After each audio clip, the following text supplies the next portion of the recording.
All right, guys, welcome back. This morning, I got a truck that'll be here in a few minutes to unload. We're gonna unload some tomato boxes. This should be enough for me for the summer. I've stocked up a bunch in the winter, and I needed a little bit more. After I get these unloaded today and put up, that'll be about all the room that I have to store them without them being in the way. So this should be enough though for summertime, and then we'll start getting some more at the end of the summer.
If you'll see right there, you see how I have these double stacked.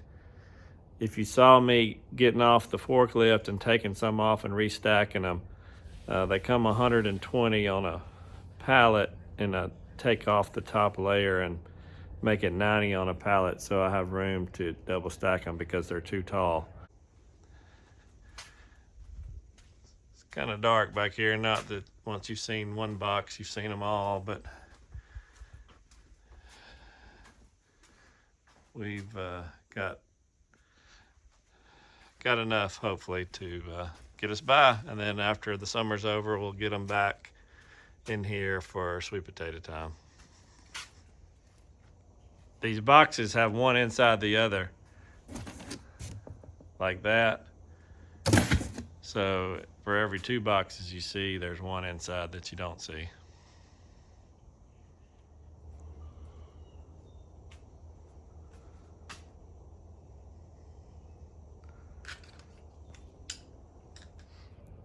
You know, the disadvantage of getting boxes already put together is you gotta have room to put them.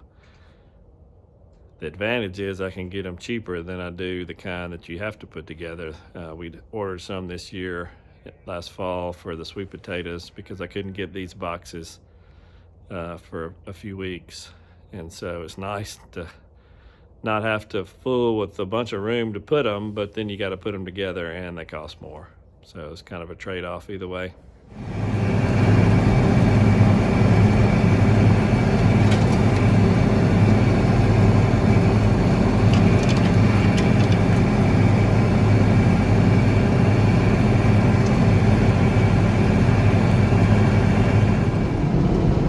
Okay, this afternoon I'm in my peach spray tractor, and we're putting out the second application of copper. I use Badge brand name is Badge. It's a liquid.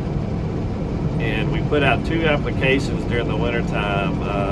First one is around mid-December after all the leaves are off, and the second one is around mid-January. And what we're trying to do is put a coating over the limbs and the branches to try to help with bacterial spot.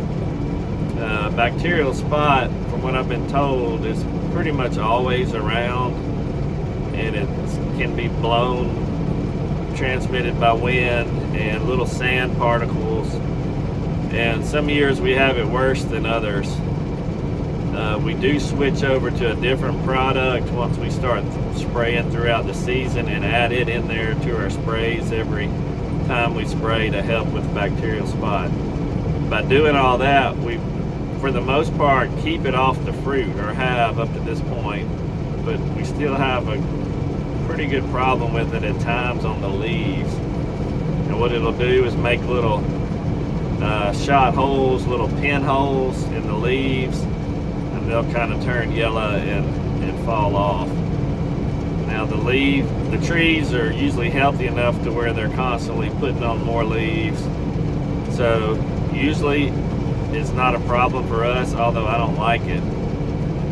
If you had a issue where you were losing your leaves and you lost them all, then obviously then the crop is over at that point. You don't have any leaves. So the varieties we have are not resistant. I don't know that there even is a resistant variety. If there is, I don't have it. So it's certainly a problem, and it's just something we got to deal with. But that's what we're doing today.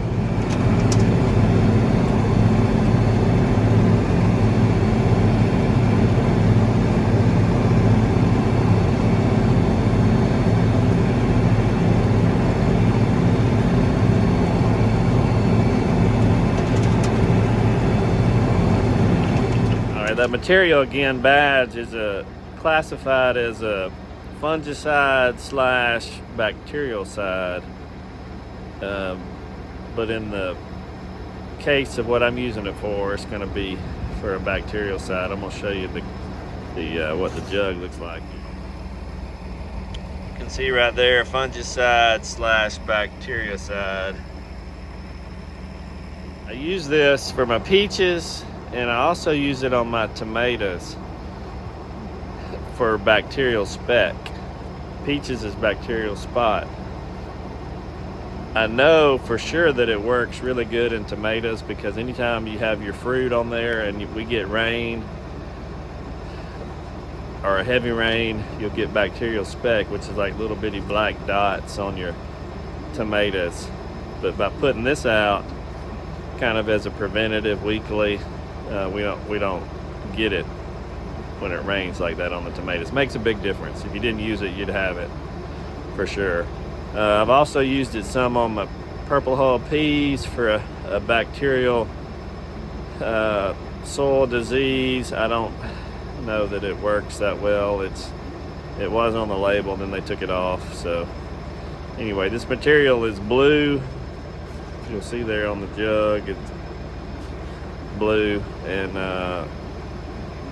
but then again, it's not really a fungicide that you can use on these bacterial problems. You've got to have a bacterial side, and that's what this is. Like I said, it's a copper product. Zoom in right here, you can see it's 2 copper products, 16 and 15%. I guess the point I was trying to make was, if you're after a bacterial type disease, a fungicide's probably not going to work. You got to have something that is a bactericide that goes after those bacteria. If that makes sense. All right, this morning I'm back on a tractor for the first time in a while. I'm going to go disc the cabbage and the greens field. We've got a little bit of a dry window here for a couple of days. It's going to rain in a couple of days, so I'm going to get that done. It's cold this morning. It was down in the 20s, but it's going to be a pretty day, and like I said, it's dry, so we knocked this out this morning. Okay, as we pass by the end of the peach orchard on the way to the cabbage field, you can see we have started pruning the trees. You can see them piled up there between every other tree. See the truck down there on in the middle down there on the far end. Started this past week. Today's Friday. We started earlier in the week, and of course we picked the coldest week to start, but I'm thankful for the cold weather. But we'll get you some video of that later. Slow process.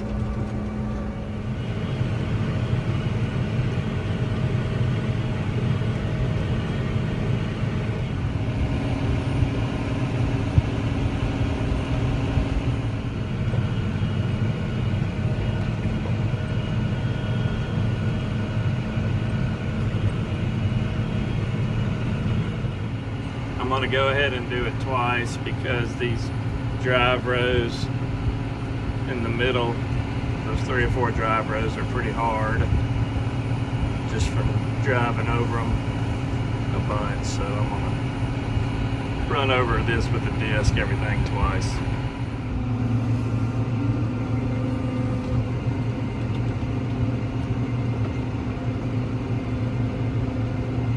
Okay, we're back in the greens field now, getting it plowed up. You can see the cover crop, one of the cover crop fields right there. That will be some of the fields that we'll need to get sprayed here pretty soon. It's been too cold this week, but next week's a little bit warmer, but it also may rain too, so we're gonna get it sprayed as soon as we get a chance. Herbicide will work better when it's warmer. Feels good to get back in the tractor again after a couple of months of not doing a whole lot of field work.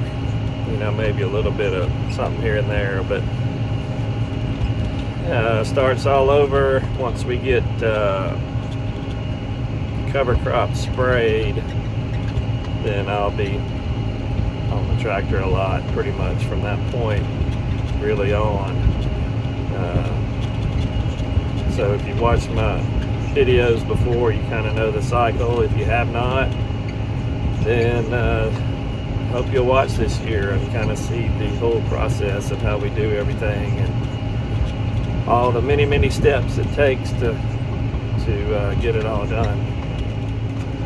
Those tractor drivers out there that are watching, you'll understand what I'm about to say, but it takes my body a little while to get used to being in a tractor for hours at a time. Like when you're off for the winter, you know, and you start back, and even though these tractors are nice and comfortable and, you know, designed to work all day, I guess I'm just getting older, but it certainly will make you a little bit sore in certain places, and kind of got to get used to it and get back in the groove.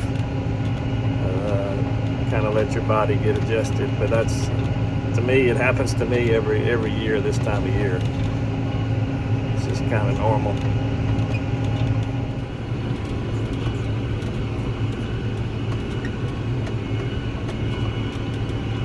Alright, just got a call that I got another delivery showing up here in a few minutes, so got the forklift cranked and gonna let it warm up a little bit because it's still kind of cold this morning.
Okay, what they brought this morning was my soil mix for my transplants in the greenhouse.